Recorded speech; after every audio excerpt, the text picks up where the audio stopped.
Taste the Daily. Kovai மாவட்டம் சரவணம்பட்டி பகுதியில் பப்ளு என்ற வடமாநில தவறை பொதுமக்கள் கொடிக்கம்பத்தில் கட்டி வைத்துள்ளனர். பப்ளு என்ற வடமாநில தவர் சரவணம்பட்டி பகுதி தெருவில் பொதுமக்களின் கையை பிடித்து அடிக்க வந்ததால் அவரை கம்பத்தில் கட்டி வைத்ததாக கூறப்படுகிறது. இது தொடர்பாக காவல்துறையினர் மேற்கொண்ட விசாரணையில் மனநலம் பாதிக்கப்பட்டவரான இவர் உணவு உறக்கமில்லாமல் தன்னிலை மறந்து பொதுமக்களை அடிக்க முயன்றிருப்பதாக கூறப்படுகிறது. மத்திய பிரதேச மாநிலத்தைச் சேர்ந்த பப்ளு உறவினரிடம் ஒப்படைக்கப்படும் வரை கோவை ஆர்எஸ்புரம் காப்பகத்தில் தங்க வைக்கப்பட்டுள்ளார். விடிய அரசு மனநலம் பாதிக்கப்பட்டவர்களை முறையாக கணக்கெடுத்து காப்பகத்தில் அடைக்க வேண்டும் என வலியுறுத்தப்பட்டுள்ளது. ஈரோடு மாவட்டம் அந்தியூர் பகுதியில் திடீரென கனமழை பெய்தது. காலை முதல் வெயிலின் தாக்கம் அதிகமாக இருந்து வந்த நிலையில் சுமார் 3 மணியளவில் அந்தியூர் சுற்றுவட்டார பகுதிகளில் கனமழை பெய்தது.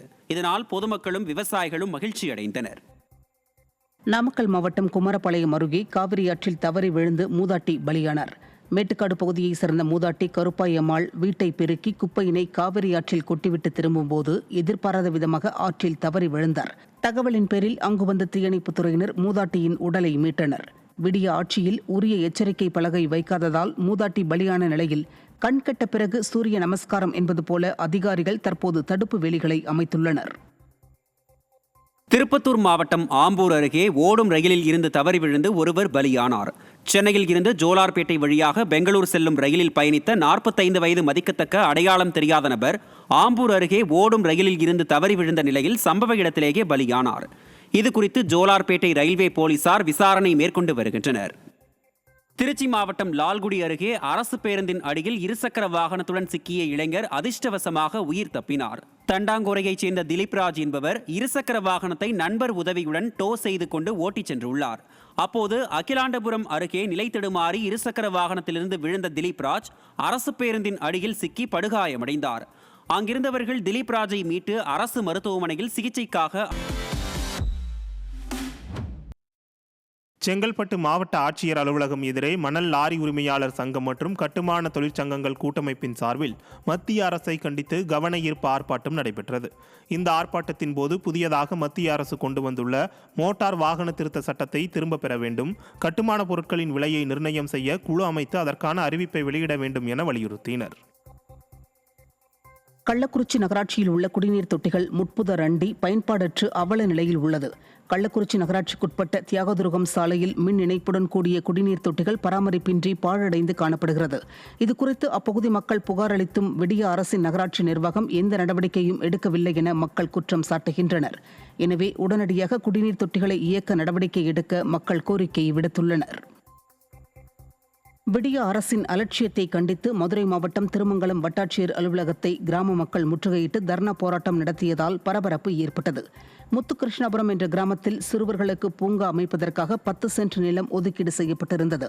இந்த நிலையில் அந்த இடத்தில் தனிநபர் ஒருவர் வீடு கட்டி வருகிறார். இது தொடர்பாக கிராம மக்கள் பலமுறை புகார் அளித்தும் நடவடிக்கை எடுக்கப்படவில்லை என கூறப்படுகிறது. இதனால் ஆத்திரமடைந்த பொதுமக்கள் விடிய அரசு அதிகாரிகளின் அலட்சிய போக்கை கண்டித்து முற்றுகை போராட்டத்தில் ஈடுபட்டனர். திருவண்ணாமலை மாவட்டம் ஆரணியில் விவசாயிகள் குறைதீர் நாள் கூட்டத்தை புறக்கணித்து விவசாயிகள் வெளிநடப்பு செய்தனர். விடிய அரசின் வட்டார வேளாண்மை உதவி இயக்குநர் அலுவலகத்தில் மாதாந்திர குறைதீர் நாள் கூட்டத்தில் பல்வேறு துறை சார்ந்த விடிய அரசு அதிகாரிகள் யாரும் கலந்து கொள்ளாததால் விவசாயிகள் அதிருப்தி அடைந்தனர். இதனால் வேளாண்மை துறை அதிகாரிகளை கண்டித்தும் விவசாயிகளின் கோரிக்கை மனுக்கள் மீது எந்தவிதமான நடவடிக்கையும் எடுக்காத அதிகாரிகளை கண்டித்தும் கோஷங்கள் எழுப்பி ஆர்ப்பாட்டத்தில் ஈடுபட்டனர். கள்ளக்குறிச்சி நகராட்சியில் உள்ள குடிநீர் தொட்டிகள் முட்புதர் அண்டி பயன்பாடற்று அவல நிலையில் உள்ளது. கள்ளக்குறிச்சி நகராட்சிக்குட்பட்ட தியாகதுருகம் சாலையில் மின் இணைப்புடன் கூடிய குடிநீர் தொட்டிகள் பராமரிப்பின்றி பாழடைந்து காணப்படுகிறது. இதுகுறித்து அப்பகுதி மக்கள் புகார் அளித்தும் விடிய அரசின் நகராட்சி நிர்வாகம் எந்த நடவடிக்கையும் எடுக்கவில்லை என மக்கள் குற்றம் சாட்டுகின்றனர். எனவே உடனடியாக குடிநீர் தொட்டிகளை இயக்க நடவடிக்கை எடுக்க மக்கள் கோரிக்கை விடுத்துள்ளனர்.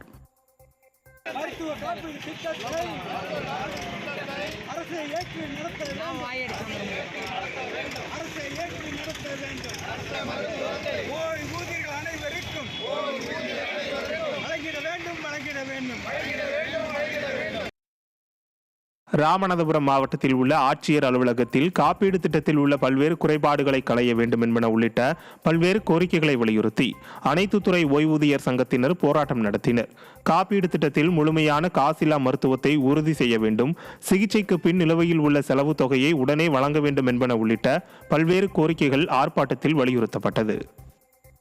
கடலூர் மாவட்ட கட்டுமானம் மற்றும் மனை தொழில் கூட்டமைப்பு சார்பில் கடலூர் மஞ்சக்குப்பம் தலைமை தபால் நிலையம் அருகே மாபெரும் கவன ஈர்ப்பு ஆர்ப்பாட்டம் நடைபெற்றது. இந்த ஆர்ப்பாட்டத்தில் கட்டுமான தொழிலுக்கான GST வரி 15%இலிருந்து 5% குறைக்க வேண்டும், கட்டுமானத்துறைக்கான தனி அமைச்சகம் ஏற்படுத்த வேண்டும், மத்திய மாநில அரசுகள் கட்டுமான பொருட்களின் விலை நிர்ணய குழுவை அமைக்க வேண்டும் என பல கோரிக்கைகள் வலியுறுத்தப்பட்டது. முன்னதாக வயநாடு நிலச்சரிவில் உயிரிழந்தவர்களுக்கு மௌன அஞ்சலியும் செலுத்த